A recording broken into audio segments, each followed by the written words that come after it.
Think about the first thing you drink in the morning. For many of us, it's coffee, before water, before much food. Or lunch eaten fast at a desk, half chewed and washed down. Or the heavy afternoon feeling we never connect to how we ate. None of that needs a cure. But small changes to how you drink and eat can make everyday digestion feel a little easier, and in Chinese wellness, the gentlest starting place is warm water. Not as a treatment, not a miracle. Its value is quieter. Warmth is pleasant to sip, so it makes you slow down. And slowing down is where most of the benefit lives. Warm water is simply a familiar preference in many Chinese homes and public settings. So here are 7 digestion habits built around that warm cup. Some are about the water, several are about how you arrive at a meal. All 7 are genuinely different, no single tip repeated 7 times. One honest word first. These are for everyday comfort and routine, not persistent pain, unexplained symptoms, or a diagnosed condition. For those, please see a doctor. Start with the simplest, a cup of water before you reach for coffee. Most of us reach for coffee on autopilot. It's the first thing, before water, almost without deciding. Some people handle coffee first thing with no trouble at all. Others notice reflux, or a little jitteriness, or just a thirst that coffee never quite answers. Either way, there's a small, easy first move here. After you wake, drink 1 comfortable cup of water before you automatically reach for the coffee. Warm or room temperature, whatever you'll actually drink. Take a minute or 2 over it, then have your coffee afterward if you want it. This isn't about giving anything up. The point isn't to fix your body or fight your coffee. It's hydration, and it's one deliberate choice at the start of a day that's usually all autopilot. You've done it the moment the water is finished, before you've picked up your usual cup. That's the whole habit. The second habit is about how you drink, not what. Most of us don't really drink water. We down it. A glass disappears in a few seconds, standing at the sink, already moving on. It's a task to get through. So pick 1 cup a day and make it the opposite. Sit or stand still. Take small, comfortable mouthfuls. Let it take 2 or 3 minutes. If the temperature's ever uncomfortable, ease off. Slower drinking won't transform your digestion, and I won't pretend it does. What it may do is feel more comfortable, cut the rushed swallowing, and make the water register as something you actually did, rather than something you gulped on the way past.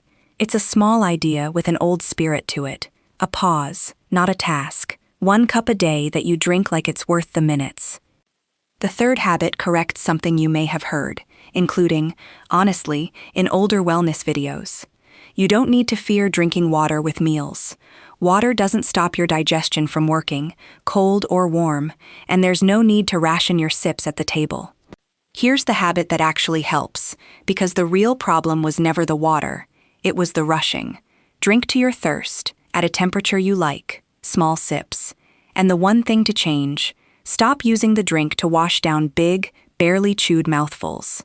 That's the move that leaves a meal sitting heavily, food hurried down half chewed, pushed along with liquid. So chew comfortably and pause between bites instead of reaching for the glass to shove the last one down. You've done it when you've finished a meal without once using your drink to hurry food down your throat. The water was never the issue, the speed was. So the first 3 habits change how you drink and clear up a myth or 2 along the way. But here's the turn. Your digestion isn't happening in the cup. It's happening in your whole body, and mostly in the state you're in when you eat. Think about how most meals actually go. Standing up, or at a screen, or between 2 tasks, fast, distracted, a little braced. The next 4 habits aren't about water at all. They're about how you arrive at the meal, rushed and half present, or settled enough to actually eat it.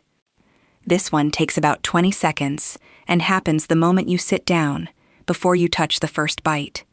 Put both feet flat on the floor. Let your shoulders drop. Take 3 unforced breaths, making the exhale a little longer if that's comfortable. Then eat. That's it. I'm not going to tell you 3 breaths switch your digestion on. They don't.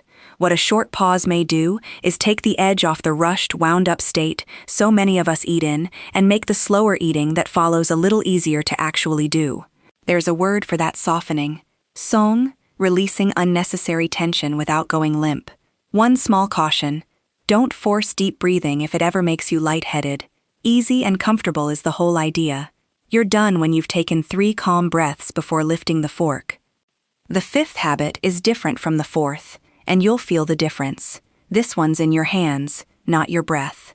At 1 meal a day, slow down just the first 5 bites. After each one, put the utensil all the way down. Chew comfortably. Actually notice the taste, the texture, the warmth of the food. Swallow completely before you pick the next bite up. After those 5, eat however you normally would. I won't give you a number of chews to count. That's fussy, and nobody keeps it up. And this doesn't cure anything. What starting slow can do is interrupt the automatic speed of a rushed meal and give you a chance to notice fullness and comfort a little sooner, before the meal's already gone. You've done it when the first 5 bites happened without multitasking and without your next forkful loaded before you'd swallowed the last. The 6th habit isn't at the table at all. It's what you do after. After lunch or your evening meal. When you feel comfortable standing, and only if it sits right with you, take a gentle 5 to 10 minute walk. Not exercise. An easy conversational pace, the kind where you could chat the whole way. Indoors is completely fine. A hallway, a corridor, around the garden, a short loop, nothing strenuous, and not straight after a very large meal if that's uncomfortable. Gentle movement after eating has been associated with things like steadier post-meal blood sugar, though I'll be careful here. This is a calm daily habit, not a treatment for any condition. If walking isn't available to you, stay upright and do some easy ankle circles or a little gentle seated movement instead. There's an old saying in more than one culture about a walk after dinner. Take it as folk wisdom, not a prescription. You're done at 5 to 10 comfortable minutes with no pain, dizziness, or strain. And the 7th pulls all of it together into one repeatable moment. Pick one time that recurs: after lunch, mid-afternoon, after dinner, or just before the evening screens take over. Make one comfortably warm drink. Sit down without your phone. No news, no scrolling, no work. Drink it slowly over 2 or 3 minutes. Notice the warmth and the pace, and stop after the 1 cup. Water's the simplest choice. An unsweetened, non-caffeinated warm drink is fine too. This isn't a treatment, and I want to be straight about what it is.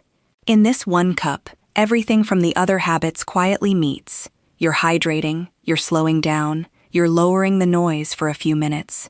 The warm water may feel soothing on its own, but the ritual is really changing how you drink, how you breathe, and whether you pause at all. A calmer rhythm around drinking and eating may make everyday comfort easier for some people.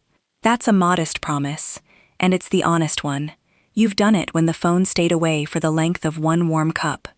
One quick, honest note on the between-meal reach, since warm water often gets sold as a way to kill hunger.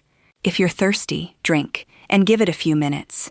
But if real hunger is still there after that, eat something sensible. Hunger isn't a failure of willpower, and warm water isn't a tool for skipping food your body is actually asking for. So, water before the automatic coffee. 1 cup a day, sipped slowly instead of gulped. Comfortable water with meals without using it to rush food down. 3 breaths before the first bite. 5 slower bites to start a meal. A gentle walk after eating, and 1 warm cup kept as pure, phone-free stillness. Don't try all 7 tomorrow. Take the first, a cup of water before your coffee, and let it become ordinary before you add the next. Which of these would make your next meal feel less rushed? Tell me in the comments. The warmth was never the whole point. The deeper habit was learning to treat an ordinary part of your day a little more gently. Next time, the Chinese habits for a mind that won't stop working long enough to rest.